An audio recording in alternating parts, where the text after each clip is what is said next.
I Yep. think. Yay. Right. Sorry, everybody. We're having a few technical difficulties this morning. I think it's Zoom overload or overload of Zoom, I think. Possible. Could be very possible. Either way, we're here. We made it. Good By morning. the skin of our teeth. We did. We've got our coffee. Got my WomanUP coffee, iced coffee today. I am on the Dasani water because I got up early this morning and I am already caffeinated.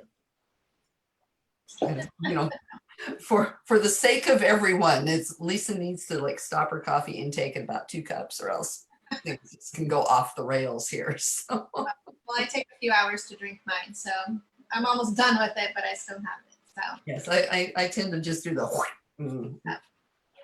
coffee and a few other things probably, but we won't discuss that right now because it's Monday morning coffee and compliance. that it is. And it's the last day of August. This can't be. This cannot be. Tomorrow is September 1st. This is not right. This is not right. Time continues no matter what we're doing. And it's been a long year, yet it's going to be September tomorrow. How did that happen? I know. It's like you blink your eyes and a decade's gone by. And that's how it feels right now. But then it's like, it was just March. We were just doing the panic in March, I mean, geez, I don't know. It's nuts. But, it's September to me. Back in the day when school started in September, we've had this migration to August, but when my late 20s, early 30s children were in school would start after Labor Day. And for me, that was kind of like real estate New Year's.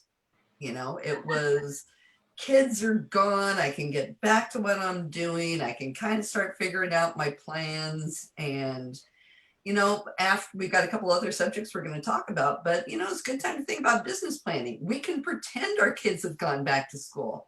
And God bless all of you people homeschooling your children. That wouldn't be happening with me. Yeah. People who are homeschooling are miracle workers because I know I could not do it. And I'm grateful I don't have kids at home that I even had to worry about it. Yes. They are grown and they don't have kids of their own yet. So none of us had to deal with that. And I'm so grateful because I don't think I could have handled it. I'm patient when it comes to training, but that's beyond my capabilities. I mean, your kids listen to you kind of sort of in a certain context, but then, when you're trying to really like drive point home, side eyes, all kinds of horrible things would happen. So anyhow, speaking of, Monday morning coffee and compliance, what happened Friday? What's our Friday news? For our Friday update, so CAR town hall meeting was another good meeting. We get some great information out of that meeting. We had Neil Kalin as our resident attorney speaking on Friday with the support of June Barlow. And so together, they provide the latest and greatest based on the questions. And so it was exciting to me to learn that we have a new form coming out in October. Normally forms come out in December, but there was a group of agents who went to CAR and said, we have a need for this. And so I'm excited to share that there will be a new form that is called Fair Housing and Discrimination Advisory. So this will be released in just a couple of weeks, the first week of October. And it's going to be 2 pages and it's signed by buyers and sellers. And there's a couple different sections on there, but there's one section in particular that I'm looking forward to reading because it talks about practices to avoid and practices to comply with. And they give examples of what to avoid. And one of the examples is the buyer letters. So there has been several brokers who have spoken up, and I don't remember if we talked about this on a previous Coffee and Compliance or not. I feel like we may have. But, there's kind of 2 schools when it comes to the buyer letters. listing agents tend to not want them because it puts them in an awkward situation to determine, do I give the seller the letters, the ones that came in? Could the letters put the seller at risk of making a decision based on the letter and the details that could expose protected classes? And the sellers don't generally know what could get them into trouble and how they should make decisions. And that they need to avoid making decisions based on anything in the Fair Housing Act and protected classes. There's good intent, but there's an unconscious bias that they might fall into. And then on the other side, buyers agents know that this is often one of the best ways to distinguish your buyer from another buyer, to differentiate and to really highlight why your buyer is the best buyer. But something that a lot of people don't think about is not every buyer submits a letter. So suppose a buyer feels that they had an unfair chance because they didn't submit a letter, because their agent didn't suggest they submit a letter. So, Uh-oh. Lori, unfreeze.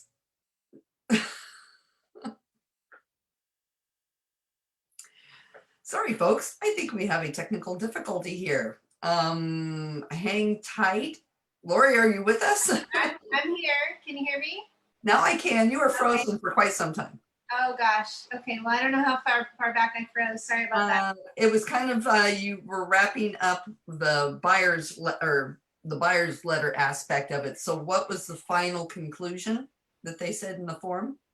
Well, I don't have the exact language, but they're suggesting that it is a practice that actually they said they are going to discourage that practice. But again, they're not going to say no, don't do it, because right now it's sort of an area where it's not illegal to write a letter, but there's some ramifications. So we've asked them to put together more of a guidance, a Q&A guidance, to give us help in explaining that. But that form will come out in October. And as I mentioned, most of the time, well, all the time, the forms come out in December or June. So this is an unusual time because of the need.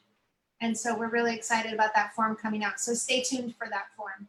We'll talk about it when it comes out. Yay, fantastic. Yeah. Fantastic. I know there's quite a few happy people, hopefully, that they're listening in on this. So wonderful. Anything else did they cover? Oh my gosh, you froze again. Well, okay. So when Lori comes back, and Harry, I don't think she's asleep. I'm not asleep. Oh my gosh, I'm not asleep. Well, the first time your eyes were closed, so. Oh no. That's embarrassing. No worries, no worries. We all can have that that unstable internet situation happen. So Yes. you know, it's Yes. the world we live in. We have to have grace for everybody. Oh, and Nick Baldry says, good morning from my home office, first grade classroom, preschool asylum for the chronically confused. Gosh, that sounds like a normal day at the office for me. Good morning. Good morning. I'd say Nick has his hands full. I know a lot of people in the comments have their hands full. So, you know, bless you all. Bless all the homeschoolers. Yeah. Well, the other thing, I'll just make this real quick. The other thing we talked about at length on Friday was about the wildfires and the impact on real estate transactions. And it's interesting, you know, we have wildfires in our area once in a while. We are thankfully not in an area that has them as often as some other areas, but there are some interesting things that can happen, and a lot of interesting questions that come up related to homes that are near the wildfire areas. You know, so we all understand, hey, if the house you have in escrow burns down, you don't have to buy it. But what about if you live near that? You know, same street, couple blocks away. So we had quite a robust conversation on that, and you know, there's not a specific answer of whether a buyer would be able to back out. There are a couple of suggestions on how you might be able to get out of it. You know, this is a new material fact, but is it actually new? You know, if that area is prone to wildfires, is that new information? So there are some great resources on the CAR website that speak specifically to wildfires and the effects. But I believe that they're going to expand on that because there were a lot more questions about the impact on homes that are nearby versus, you know, the ones that burn down or even on the same street. So later I'll put some links into some of their Q&As specifically related to that, but we'll see a new form in December because there is a new law that takes effect in January related to home fire alarming and defensible space, something or other. A new law that comes out in January. And it looks like NHD companies will be expanding their reports to help identify properties that would need to comply with this preparation of their homes. So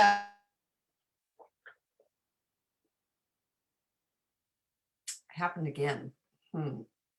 Maybe we're going to do a GoFundMe for an internet booster for Lori, or for me, because I have my daddies too. Anyhow, Lori, come back to the living. Your eyes are open this time, so Harry, it's not narcolepsy. I will go ahead and continue because I'm not sure what's happening. There's Lori's back. Okay. I'll just sit here for the rest of the time. Oh, that's okay. That's okay. You know, I mean, no, you pretty much finished your point, so we're doing okay. But one of the things I wanted to chat about this morning was a very interesting article that I saw yesterday from NAR, and it was under their styled, staged, and sold category, which everybody's probably saying, oh, why is this how on Monday Morning Coffee and Compliance? Well, it was because of 5 design trends emerging during the pandemic. And I really, really thought this was interesting. Some of them kind of old news at this point, but I think number 5, when I get to number 5, everybody's going to be really surprised. So I'm saving number 5 for last. We're going to start with number 1. They have it at the opposite countdown, and Harry stopped that. Okay, let's see. Number 1, the first thing they said was the growth of the home office, that obviously everybody's working remotely, as you can tell. Here I sit, there Lori sits, and I'm sure you were all sitting at a home office, whether your home office is in a room or somewhere else in your home. People are really looking at home offices, and they're even talking about the pop-up home office, turning small closets into an extra office nook, or sectioning off corners of a room to add a workspace that blends with the rest of the space. So that's probably going to be something we're going to be hearing from a lot of our buyers, that they're going to be wanting home offices or a spot that they can make a home office. In fact, it's interesting, I closed an escrow last week, and the property that my client bought had, before it was remodeled, it had a kitchen with one of those family room extensions, something that was really big in the mid to late 70s, early 80s, before they kind of did away with the little nook in the formal area. And she couldn't quite figure out what to do with this space because they had extended the kitchen and there was just this space. And she's just like, I don't know what I'm going to do with this. And I'm like, well, you got to work from home. Maybe you can make this a home office, and you got a sliding door you can look out and little nooks and crannies. And she's going to use where the wine cooler was as a spot to hold her printer. So it's kind of an interesting use of area that somebody else would have thought of something else. The previous owners used it as a little coffee nook, but or a coffee bar, but she's going to use it as a home office. So kind of having to repurpose spaces. A space like that makes sense. I don't know that most of us could give up a closet space. Oh, God, No, no. I couldn't. I think whoever wrote that was nuts. It had to be a man. No offense out there. Yeah, if my husband wants to give up his closet so he can have an office, okay. Yeah, that ain't happening. I mean, I've got, like, in this closet in this room, there's one little area that's home office. Otherwise, it's out of season shoes and boots and out of season clothes, and I ain't giving that up. I'm sorry, that ain't happening. Okay, number 2 on the hit parade was expansive outdoor spaces. Well, imagine that. I don't think people were really surprised by that. Okay, Leon, I'm sorry. Okay, I'm expecting something from Harry too, but that's all right. So people are looking to extend their indoor space to the outdoors in multiple ways. Front porches are becoming important as places you can be outside and connect with your neighbors. And it's also a popular backdrop for family photos. I'm sure a lot of people use their front porch to have their first day at school sign with their kid and then get back inside, time to start class. So Go put your PJs back on. what was that? Go put your PJs back on. Actually, somebody did put that in their I face. saw a lot of people that did that. And they're saying backyards, both big and small, are getting spruced up. Fire pits are particularly popular. Outdoor furnishings are being used to create cozier spaces, blah, blah, blah. So everybody's using up all the space on their lot, which is good. Number 3 is gardening as a new favorite hobby. We kind of saw that one coming. It's right up there with, the sourdough bread. And what were the other things people were doing that were just like the massive trend? Baking bread was one. Gardening was huge. You were either baking bread or gardening. I didn't do either. I guess I'm a pandemic slacker. I don't know. Well, I always have a garden. I don't do any work on it. It just produces fruit and produces vegetables, and I'm blessed for that. But I'm not a gardener. Yeah, I'm not either. Number 4, more storage, particularly in the kitchen. And they said during the pandemic, the nation rushed, to stock up on food, toilet paper, and hand sanitizer. So the need for storage became greater. I got to put that toilet paper somewhere. Oh yeah, and Karen Peterson Trent put pet rocks. I forgot about that. They're the painted rocks. Everybody was painting rocks. I just love that when I would go on my walk up the Oso Trail until they had to close it down because of the coyotes that came out and attacked people. People would paint their rocks and put them along the trail, and it was always so fun to see them pop up. So back to the storage, they're saying that a new trend is kitchen island rolling carts. So you can roll them around wherever you need them. You don't need it, you roll it out of the way. You need it, you bring it in. So kind of an interesting thing. And drum roll, please, for number 5. The waning appeal of open floor plans. Can you believe that? And here's the real kicker. They're saying a growing complaint with the open floor plan. It's noisy. Many people transitioned to remote work, so a lack of barriers to buffer noise became a real problem. So they're saying that the open floor plan is letting the noise travel through the house, and that hardwood flooring is causing echoing. So they're saying the homeowners aren't rushing to add walls just yet. They're turning to privacy screens to section off areas, or they're adding in large area rugs or artwork to help absorb the noise. He said, if the open floor plan really wanes in popularity, it will become apparent first in new home construction and then in home remodeling.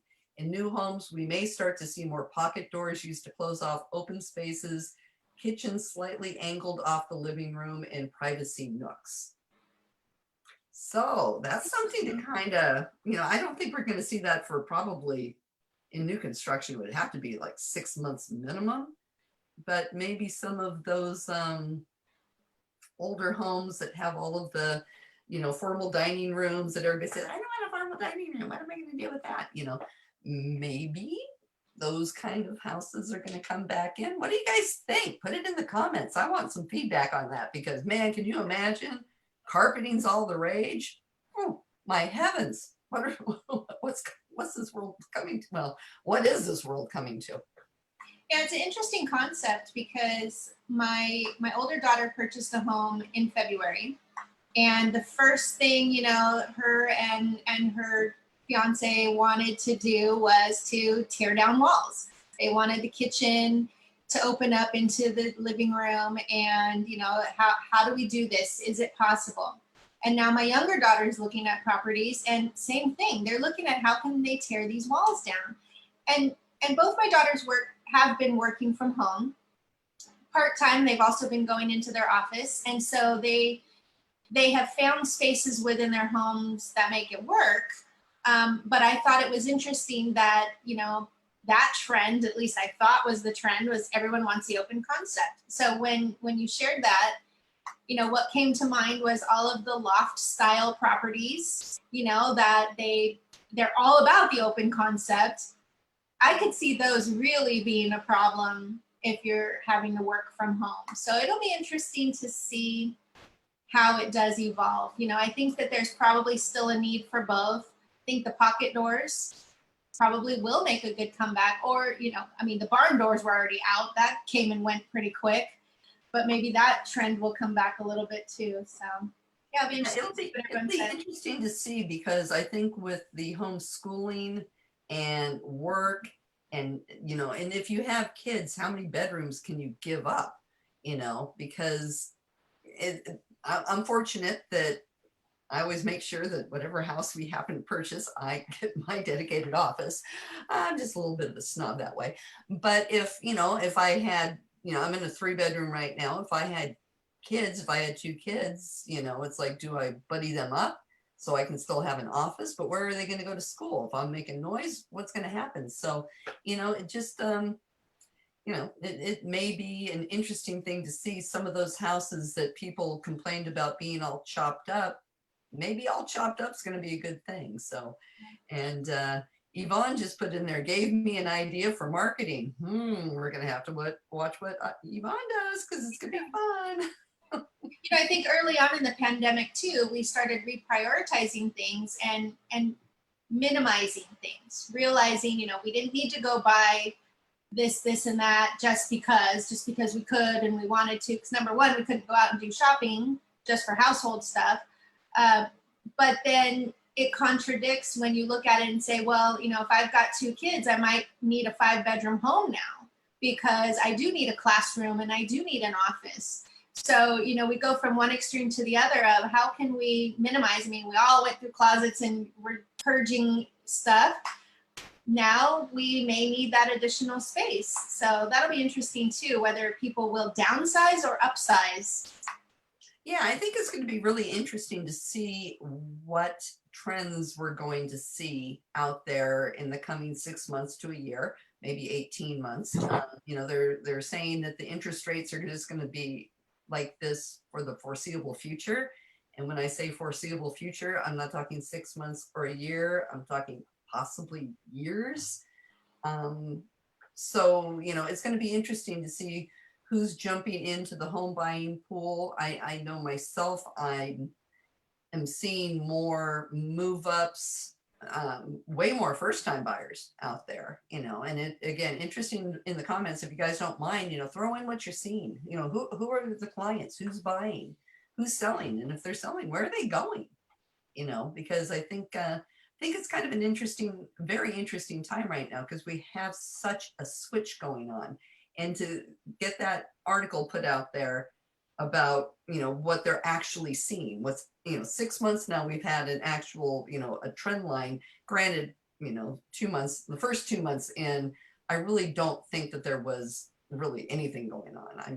Mid-March to mid-April to probably the first couple of weeks of May, which would make that mid-May. It was pretty dead. March and April sales were just almost non-existent unless you had something in the pipeline already. But, now once the May, June, July market, August market came, now we're actually seeing, what do people want? Am I going to have to homeschool my kid, long term? So, we're seeing some interesting things popping in here. Number one, Nick Baldry put on his headphones because his kids complained that it was too loud on Facebook for them to study. Let's see. And Kathy said that one of their commercial people said commercial office space is being converted to housing, which is something I think we're going to see. I think they're building office space like crazy because it was underway already before everybody's leases are going to start to expire and say, I don't think I need that. And let's see, what else are we seeing here? Yeah, Inez was saying that she's getting clients that do not want the open concept. She's got the head of the curve clients right there. And Jennifer Branchini, we're so glad that you're here. You're seeing first-time buyers and migration clients, and you know who your girl is in Southern California. And let's see, Barbara's seeing extra bedrooms for college kids coming in, moving within the same neighborhoods. Harry says they're seeing large open yards, and people that used to travel are spending more money on new homes with a pool because they can't travel anymore. I think that's an interesting one. And Leon's seeing more first-time home buyers and investors trying to take advantage of the market, but a lot of condos and townhomes. And Yvonne said vacation home activity up, which is really interesting because that's people from all over the state. It's not just Orange County here, that's all over the state. And there's a little bit of everything going on. That's pretty crazy. Yeah, it speaks to the fact that what we knew has changed. We can't predict what people are going to do anymore because their priorities have changed and their life circumstances are now dictating some of these changes that they would not have considered before. Because a lot of people would not have considered a pool before because they don't want the maintenance, but it's true. If they can't travel, they can at least go hang out at the pool and feel like they're on vacation somewhere. So it will be interesting to see the different changes that come out. Yeah, I came from having a pool to currently not having a pool. And I will tell you, this pandemic really made me go, why don't I have a pool anymore? I hated them when I had them, but right now, oh my gosh, yeah, I'm really, really kind of kicking myself on that. So, okay, but since things are changing, people are coming up with new, ideas for marketing. Isn't this a good time to be planning for business? Absolutely. Absolutely. We talked about this within our brokerage last week about the fact that, we're going to be starting Q4 soon. September is always a good time to be thinking about how are you going to end the year. And this year has been, unpredictable at best. And so, a lot of people are feeling discouraged that they're not hitting their numbers or they just don't feel like their production was where they intended it to be. And, hey, that happened to a lot of people. Other people are having their best year ever. And so, what we talked about in our meeting was we don't need to be discouraged. We need to look at what we chose to do over these several months of being at home. And some of us, didn't want to go out and be exposed. And so didn't try to procure that business and was okay with that. So now, what can we still do now that we understand how we can work? And we've had that understanding for a while now. So if you still want to work, you can work. You just need to work within the guidance. And so we can still finish the year out strong.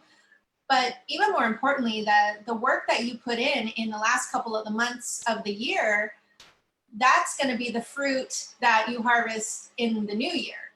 And so, we don't wait until January 1 to decide what we're going to do for the next year. We need to plan ahead of time. So we just wanted to remind everybody to, take a hard look at what business might look like next year, because we don't know. We don't know what limitations we will still have. And we don't know what we've changed that will remain. We've had to adapt. And so we have to really kind of think outside the box and figure out, okay, well, do those sellers really want to have open houses when the time comes that they can? Will they really want people traipsing through their house, every weekend for a couple of weeks a month to get their home sold? I think a lot won't. I think they will enjoy this by appointment only. And I think that might be a trend that if not the industry holds on to, I think several agents will hold on to that as a way of conducting their business.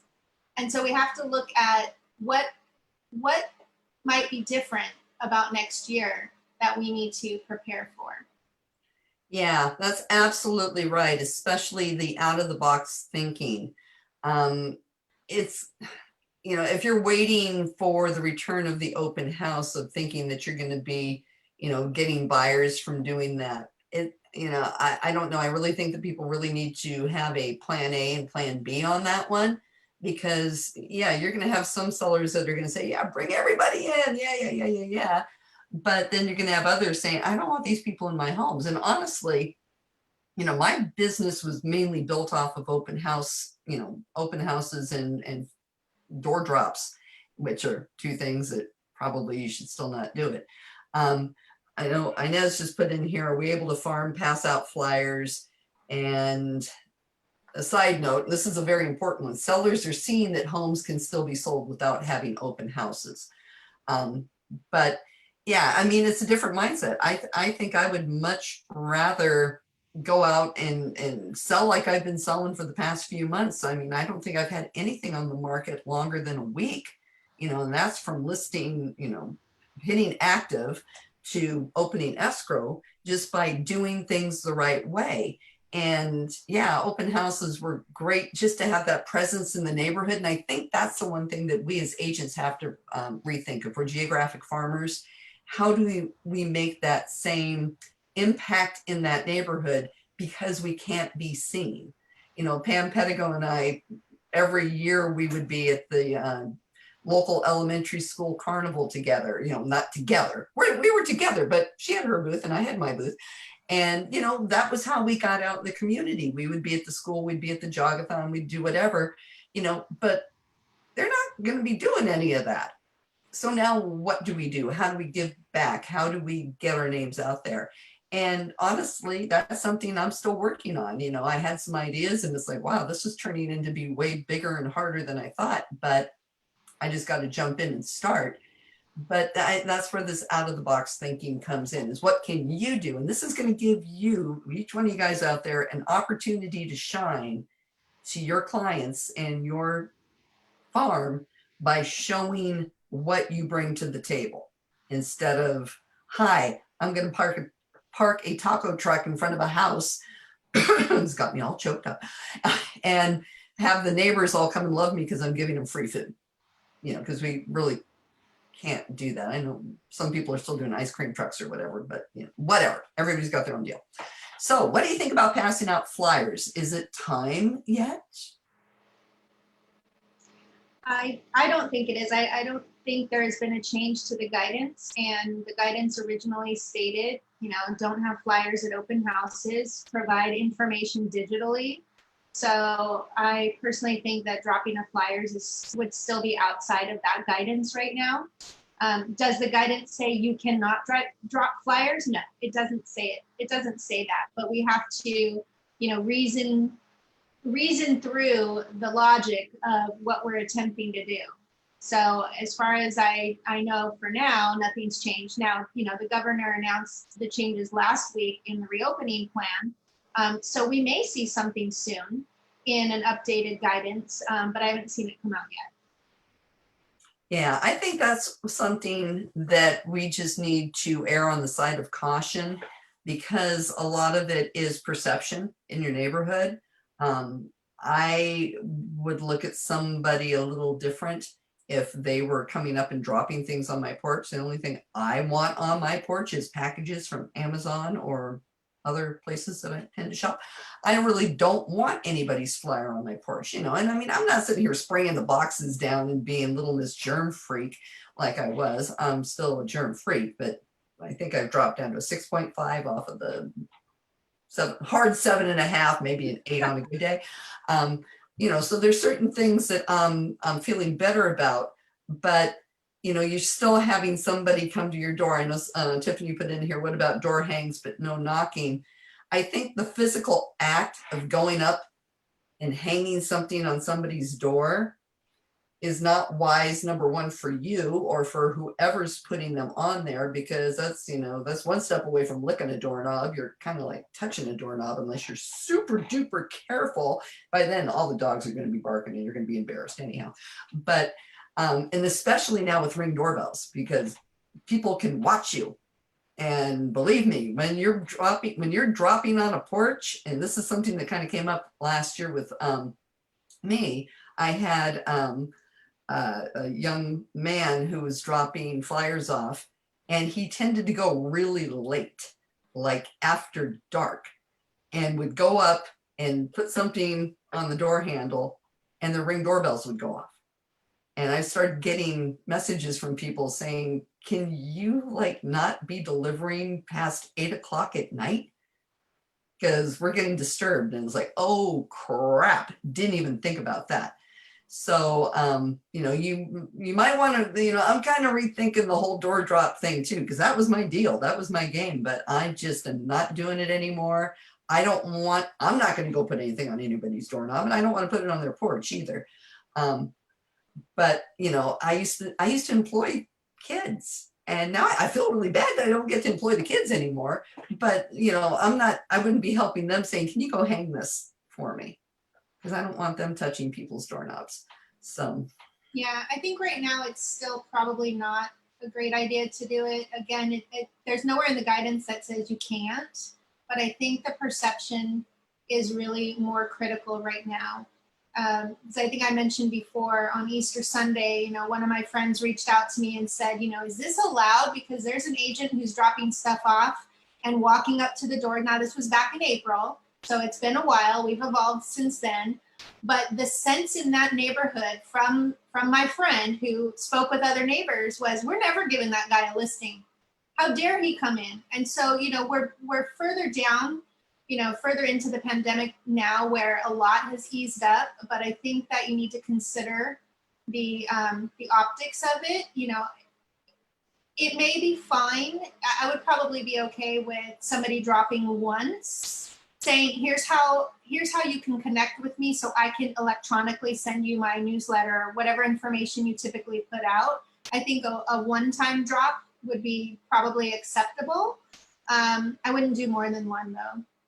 And then yeah, you can solicit for them to find you, connect with you through an email list or social group, some other way to capture their information electronically. An email, if you don't already have it, would be wise.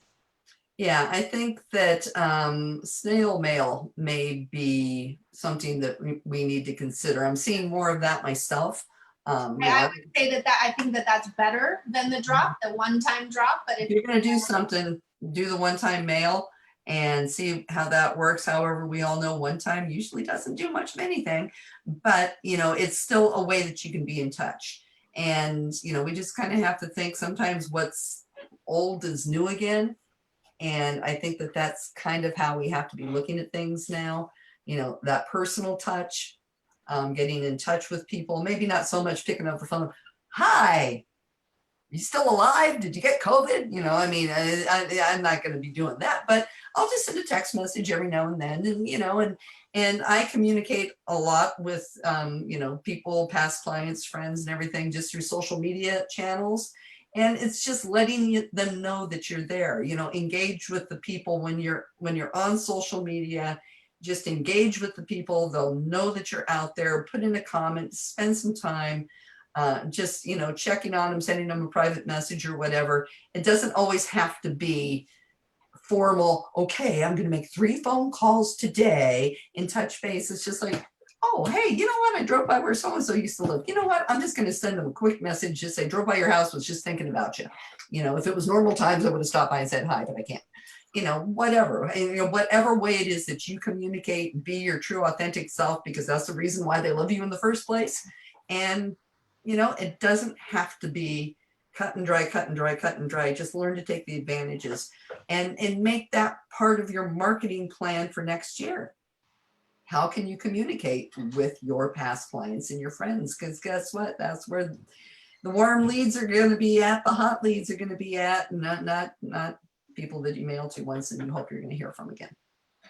Yeah, I agree with all that. I think if you've been farming for a while, you should already have some relationship with those in those communities.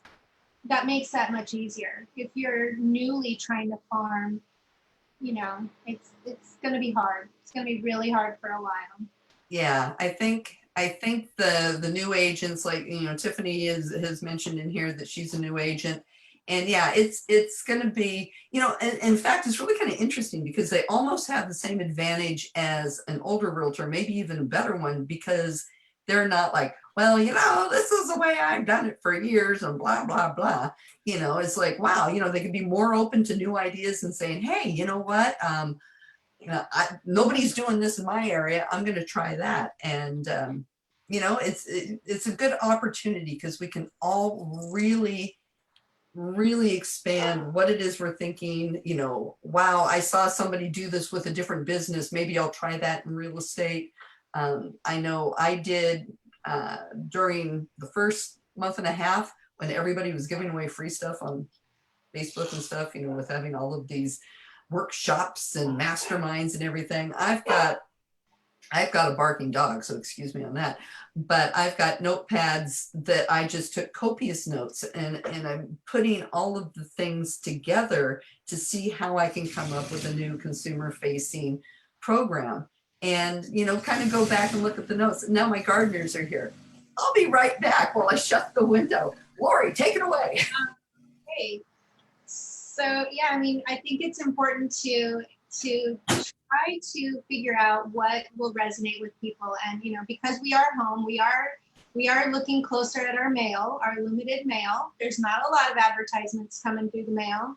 I don't get anything on my door anymore. I used to, but I don't get anything anymore.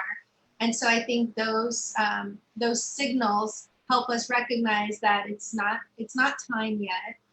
But we do need to look at strategies now that we can use for next year that are different. And so if nothing else, it gave us an opportunity to really look at how can we enhance our business? How can we update what we do so that people don't get bored with what we've been doing? So that makes it a new opportunity. You know, it's easy at the end of the year to say, okay, well, I'll just repeat what I did this year.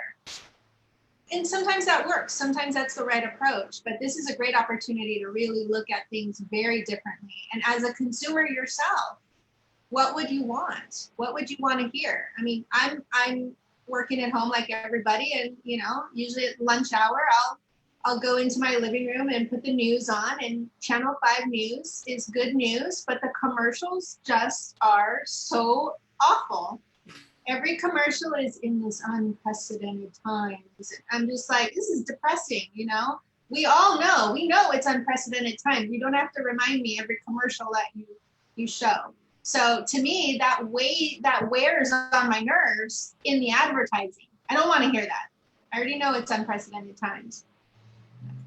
I like the ones that I like the commercials where they're poking fun at things. I mean, I think my favorite ones is the one where the gal's talking to the gal at the car place, and she's like, "Can I have the car on Tuesday?" And the gal's like, "But today is Tuesday. It's Tuesday. It can't be Tuesday." You know, can we all relate? I mean, the only reason I know it's Monday was we have a accountability group Saturday morning, so I know when Saturday is, and Wednesday is trash day. And I forgot it's Monday because the gardeners are out there. Normally I have the window shut. So I don't know.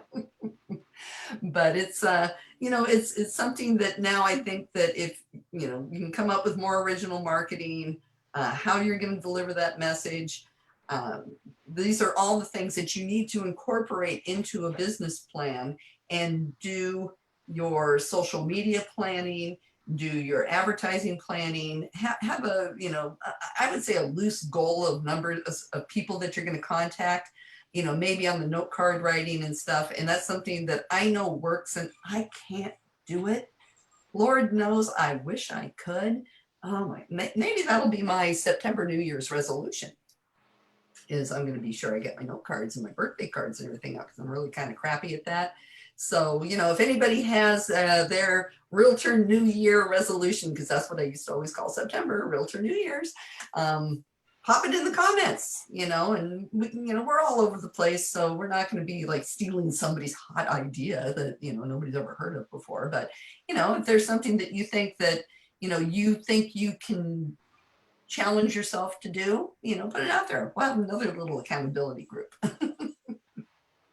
But I know it's definitely I'm not going to use that word. It's different time. And there was other words that I put in our teaser today that I said that we wouldn't use, but Lori, you know what they are. I didn't look at it, so I don't know. One of them starts with a J. Okay. Another one starts with a P, and another one starts with an A. Usually those two are used together in conjunction. So. Well, I don't want to mix up conversations, so I will go check and make sure.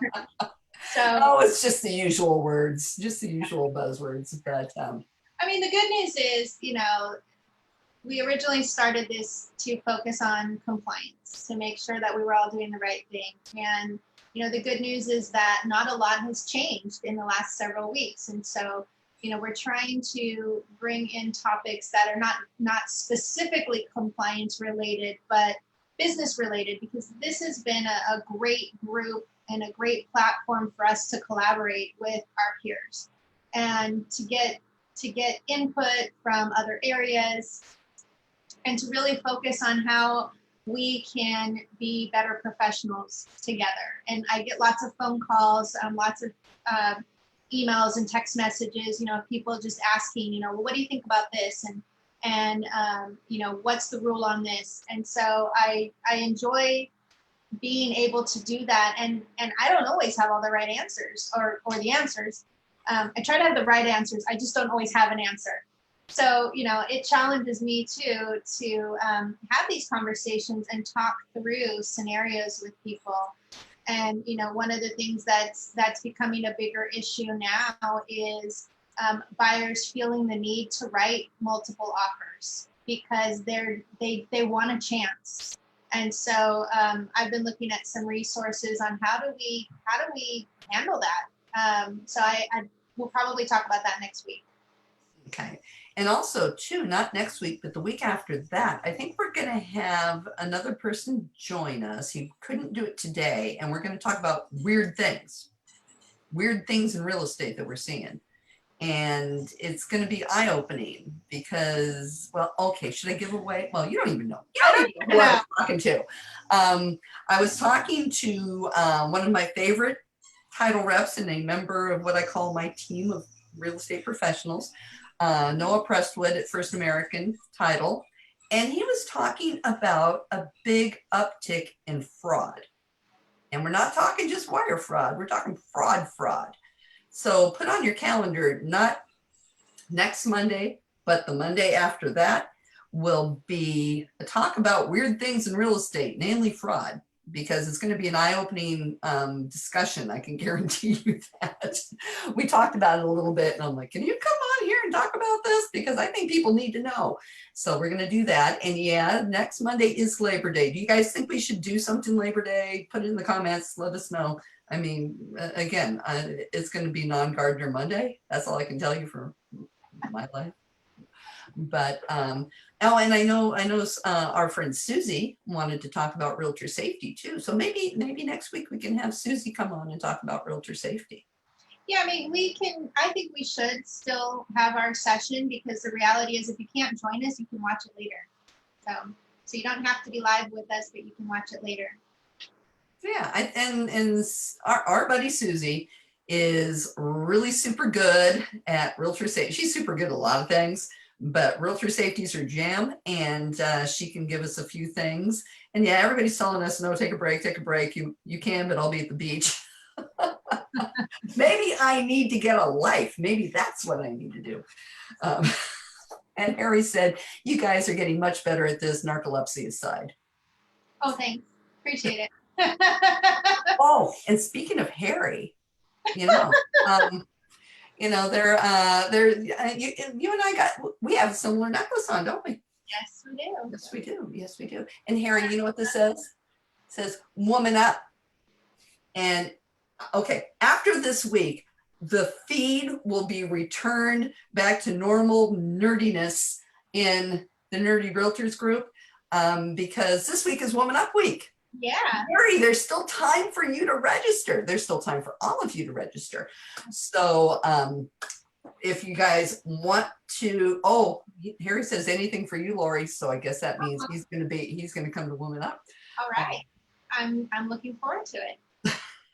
We still got room for one more in the nerdy squad. But if Well, you, add him. That'll force him to register. he said anything for you. Okay. I think he's got a Register. crush on you. Anyhow, hopefully, I know a lot of people in the feed are going to be joining us at WomanUP, and it's going to be interesting because it's virtual, and it's not like a Zoom. It's like we all have little avatars that we made, and we walk around this convention center with our avatars and walk into maybe a wall or two, or but you can drive a power boat, and you can go into different breakout rooms, and Harry said almost anything. And we're going to have some really great speakers. In fact, who's speaking at one of the Lunch and Learns, Lori? Wow, there's so many great speakers speaking at the Lunch and Learns, but I'm a little biased. I know my friend Lisa Dunn will be speaking. Oh, and I'll be speaking too. She's going to be speaking with Lori Namasi, because guess what? They said the Nerdy Realtors Unite group was worthy of talking about. And so if you're in here and you can, you're signed up, we'd love for you to come, because we're not going to be talking about compliance. We're going to be talking about how you can make a difference in your community, not waiting for anybody else. And so we would love to have you guys come and join us. And there is a message here from Karen saying, if we can't attend all the WomanUP meetings, can we listen later? If you are an attendee, you've registered, they're going to be coming up with some way to do that. You won't have that little avatar experience. It'll be more like a podcast, but I'm hoping so, because they have numerous sessions where there's numerous sessions going on at the same time. And there's people I want to hear, like Katie Lance talking about virtual open houses, Valerie Alexander talking about speaking happiness, which it sounds kind of weird, but she's really good. She's a good speaker. Who else is speaking, Lori? Off the top of your head. Oh gosh. Well, I'm pulling up the website right now. So okay. there's so many speakers. Let me. Starts tomorrow. You can register today and get in today. Join the Nerdy Realtor Squad today, because we're kind of doing little meetups so you can kind of get your avatar on. Because it's easy, but it's not easy if you're not a video game kind of person, because I'm not a video game kind of person. And I ended up with my head cruising around the bottom of a power boat, which that's a story for another day. But you want to be able to get in there and get used to maneuvering around if you want to go. So I would recommend registering ASAP. Send me a message that you did, and we'll get you in the Nerdy Squad. I will find a way to get everybody's picture in one way or another and get you into the group. Yeah. So what do we got? I do know we have one of our nerdy realtors, Mary Jane Cambria, will be on a panel. I believe her topic is about being on boards. She's a director on, not only has she been a director at our local association, but she's a CAR director, and she serves on other boards. We can throw in the link to the agenda, but I'm trying to think locally. We'll have our CAR leadership speaking. So we'll have Joel Singer, Jean Radsick, Jennifer Brancini, and David Walsh are doing a session. There's a session on balancing health and wellness. There is Leslie Appleton Young will be speaking. And gosh, I mean, the list is amazing. The Lunch and Learns include topics from multiple streams of income, decision making, let's see what else, using video, and scrolling to the next day, building a business during a pandemic, digital relationships. I mean, there's just so many different things. So we can throw in the link to purchase your tickets, and then also for the agenda. Yeah, it's pretty reasonable. I think it's $59. Yeah, that's what I was thinking. $59 for 3 days. That'll get you in for the replays and stuff like that. And also too, this is a great way to go out and meet people beyond our area. Like this morning, I've been working on, a situation with an agent that's from East Bay area, who has questions about this area. this is how I know these people. And, I mentioned, Jen Branchini before. We have a client that we bounce back and forth that I know her from industry volunteering. These aren't like full on networking groups. These are like, you get to know people and make connections. And then when somebody says, hey, do you know an agent in San Clemente? It's just like, boom, they know who you are. And it's just a great way to get more educated because, we are the nerdy realtors. We need to know, right? Yeah. So, it's a great way to network. I mean, and there are a lot of people in this nerdy realtor group who we have met through our involvement who are not in our local area. And this is our opportunity to meet more people, collaborate with them, and have a nice time with them. So WomanUP will be fun. Yeah, the tickets are $59. You can still get your tickets, and it's just going to be a lot of education and a lot of support. This business can be a very lonely business, and so it's wonderful to know that you can work for yourself but not be alone in this industry. And that's one of the true benefits of this WomanUP group is we have met so many amazing people across the state and throughout the country. And I just put what was that? I said I hope that we see more people there. Well, I just put the link in because we have a couple people said that they might be interested in registering. And if you're part of the group, I keep trying to update our big group picture. I have it in for the cover photo. If you want to use that for your own Facebook page, feel free to download it or, send me a message and I'd be happy to send the graphic to you. And, this has been keeping me on my toes. I am becoming quite the graphic artist now. Thank God for that, because I don't have any interest in doing any of that. Well, that's why you're the yin and I'm the yang. It works out really well. All righty. Hey, guess what? It's 10:59. That hour flew by. I love it. Well, and I hope all you guys had a good time. Great comments going, and we'll read through them all. And we're so happy that you're here. And we'll be here next week because Lori and I, we don't go to the beach nearly as often as we should. So we'll be here. You guys don't need to be here, but we'll be here so you can catch us on the replay. And everybody have a wonderful week. Go sell a house. Be safe. And we'll see you later. See you all. Bye.